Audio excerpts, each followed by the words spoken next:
வணக்கம். பல்வேறு மாவட்டங்களின் செய்திகளை உங்கள் ஊர் உங்கள் குரல் பகுதியில் பார்க்கலாம்.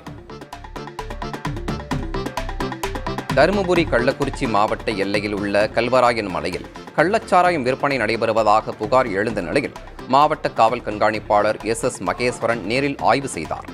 சிட்லிங் மலைப்பகுதியில் 35 பேர் கொண்ட குழுவினர் அவருடன் சென்று ஆய்வில் ஈடுபட்டனர். கள்ளச்சாராயம் விற்பனை செய்ய சாத்தியக்கூறு இல்லை என உறுதிப்படுத்திய நிலையில் அவ்வாறு விற்பனை நடந்தால் காவல்துறைக்கு தகவல் தெரிவிக்க வேண்டுமென மலை கிராம மக்களுக்கு அதிகாரிகள் அறிவுறுத்தினர்.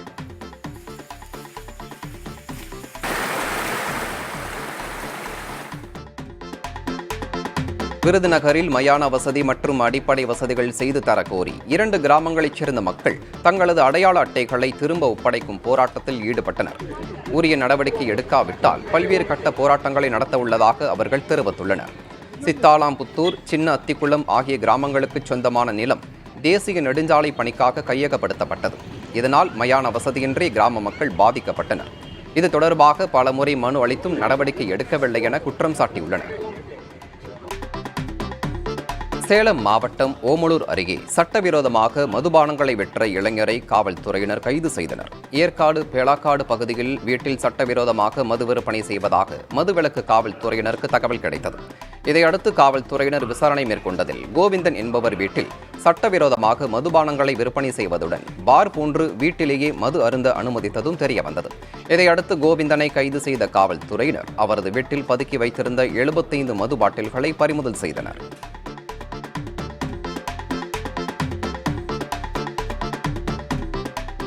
திருப்பத்தூர் மாவட்டம் ஜோலார்பேட்டை அருகே மாமியாரை மண்வெட்டியால் அடித்துக் கொன்ற மருமகனை கைது செய்து காவல்துறையினர் விசாரித்து வருகின்றனர். அச்சமங்கலம் கிராமத்தைச் சேர்ந்த காஞ்சனா தனது மகள் மற்றும் மருமகன் குமரேசனுடன் ஒன்றாக வசித்து வந்துள்ளார்.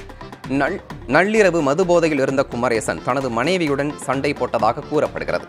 அப்போது தடுக்க முயன்ற காஞ்சனாவை அவர் மண்வெட்டியால் தாக்கி கொலை செய்துள்ளார்.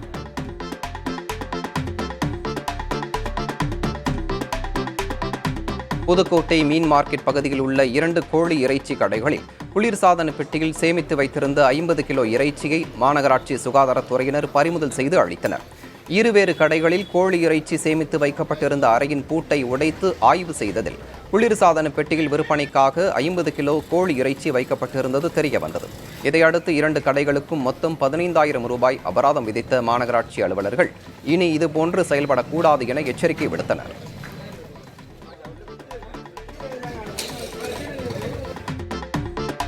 சத்தியமங்கலம் அருகே முறையாக குடிநீர் விநியோகம் செய்யப்படாததை கண்டித்து பெண்கள் காலி குடங்களுடன் மறியலில் ஈடுபட்டனர். மாதம்பாளையம் ஊராட்சியில் உள்ள வெங்கநாயக்கன் பாளையம், அண்ணா நகர் பகுதிகளுக்கு பவானிசாகர் அணையிலிருந்து குடிநீர் விநியோகிக்கப்படுகிறது. ஆனால் கடந்த 20 நாட்களாக குடிநீர் விநியோகிக்கப்படவில்லை என்று குற்றம் சாட்டி காலி குடங்களுடன் பெண்கள் மறியலில் ஈடுபட்டனர். அவர்களுடன் தொலைபேசி மூலம் பேசிய பவானிசாகர் வட்டார வளர்ச்சி அலுவலர் விஜயலட்சுமி குடிநீர் விநியோகத்திற்கு உரிய நடவடிக்கை எடுப்பதாக உறுதியளித்தார்.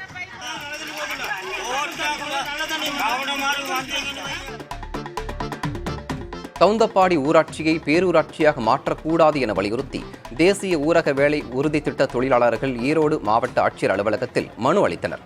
கவுந்தப்பாடி விவசாய பகுதி என்பதால் விவசாய தொழிலாளர்கள் பலர் தேசிய ஊரக வேலை உறுதி திட்ட வேலை அட்டை பெற்றுள்ளனர். இந்நிலையில் கவுந்தப்பாடி கிராம ஊராட்சி பேரூராட்சியாக தரம் உயர்த்தப்படும் என கூறப்பட்டது. பேரூராட்சியாக தரம் உயர்த்தினால் 100 நாள் வேலை திட்ட பணி பெறுவதில் பாதிப்பு ஏற்படும். எனவே பேரூராட்சியாக தரம் உயர்த்தும் முடிவை கைவிட வேண்டுமென வலியுறுத்தி விவசாய தொழிலாளர்கள் மனு அளித்துள்ளனர்.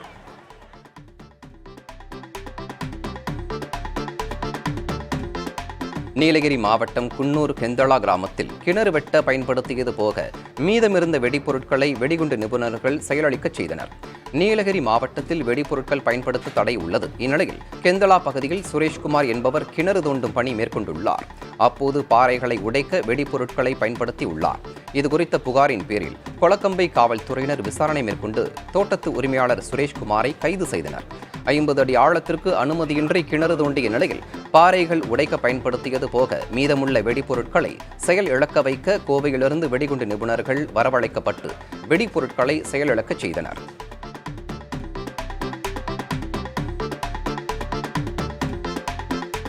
விருதுநகரில் பால்வளத்துறை அலுவலகத்தை பால் உற்பத்தியாளர்கள் முற்றுகையிட்டு தரையில் அமர்ந்து தர்ணா போராட்டத்தில் ஈடுபட்டனர். தமிழக அரசு அறிவித்த லிட்டர் ஒன்றுக்கு 3 ரூபாய் ஊக்கத்தொகை வழங்கப்படவில்லை என்றும் 40 நாட்கள் ஆகியும் பால் பணம் பட்டுவாடா செய்யப்படவில்லை எனவும் புகார் தெரிவித்து போராட்டம் நடைபெற்றது. பின்னர் காவல்துறையினர் பேச்சுவார்த்தை நடத்தி சமாதானம் செய்ததை அடுத்து போராட்டத்தை கைவிட்டு கலைந்து சென்றனர்.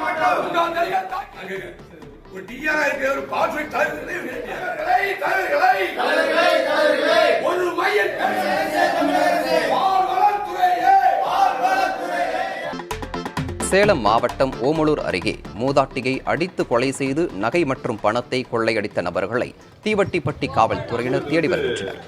கஞ்சநாயக்கன்பட்டி கிராமம் கோவிந்த கவுண்டனூர் பகுதியில் 70 வயதான மூதாட்டி குமாரி தனியாக வசித்து வந்தார். இந்நிலையில் அடையாளம் தெரியாத நபர்கள் வீடு புகுந்து குமாரியை தாக்கி கொலை செய்துவிட்டு அவர் காதில் அணிந்திருந்த 1 பவுன் தங்கத்தோடு 25,000 ரூபாய் ரொக்கம் ஆகியவற்றை கொள்ளையடித்து சென்றுள்ளனர். மேலும் கொலை செய்யப்பட்டதை கண்டுபிடிக்காமல் இருப்பதற்காக மூதாட்டி உடலில் ஆசிட்டை ஊற்றிவிட்டு சென்றுள்ளனர். தருமபுரி மாவட்ட விளையாட்டு அரங்கில் அரசு ஊழியர்களுக்கான முதலமைச்சர் கோப்பை விளையாட்டுப் போட்டிகளை மாவட்ட ஆட்சியர் சாந்தி இறகுப்பந்து விளையாடி தொடங்கி வைத்தார். வாலிபால், கபடி, ஓட்டப்பந்தயம் உள்ளிட்ட விளையாட்டுப் போட்டிகளில் அரசு ஊழியர்கள் பங்கேற்று விளையாடினர். பள்ளி, கல்லூரி மாணவ மாணவிகள், மாற்றுத்திறனாளிகள், பொதுமக்கள், அரசு ஊழியர்கள் என 5 பிரிவுகளில் முதலமைச்சர் கோப்பைக்கான விளையாட்டுப் போட்டிகள் நடத்தப்படுகின்றன.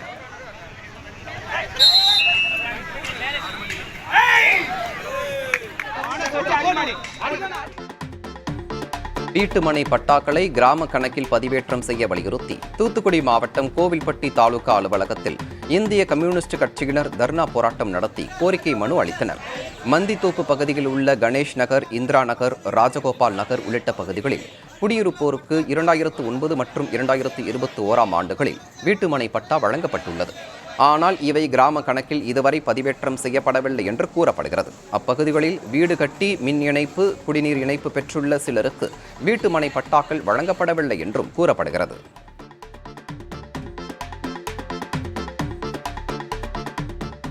தேனி மாவட்டம் போடி அருகே கேரளா செல்லும் தமிழ்நாடு அரசு பேருந்தில் கடத்தப்பட்ட 250 கிலோ ரேஷன் அரிசி பறிமுதல் செய்யப்பட்டது.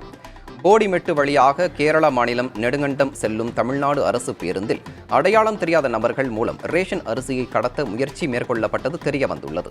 இக்கடத்தலில் ஈடுபட்டவர்கள் யார் என்று தெரியாத நிலையில் பறிமுதல் செய்யப்பட்ட அரிசி மூட்டைகள் முந்தல் சோதனை சாவடி மதுவிலக்கு காவல்துறையினரிடம் ஒப்படைக்கப்பட்டது.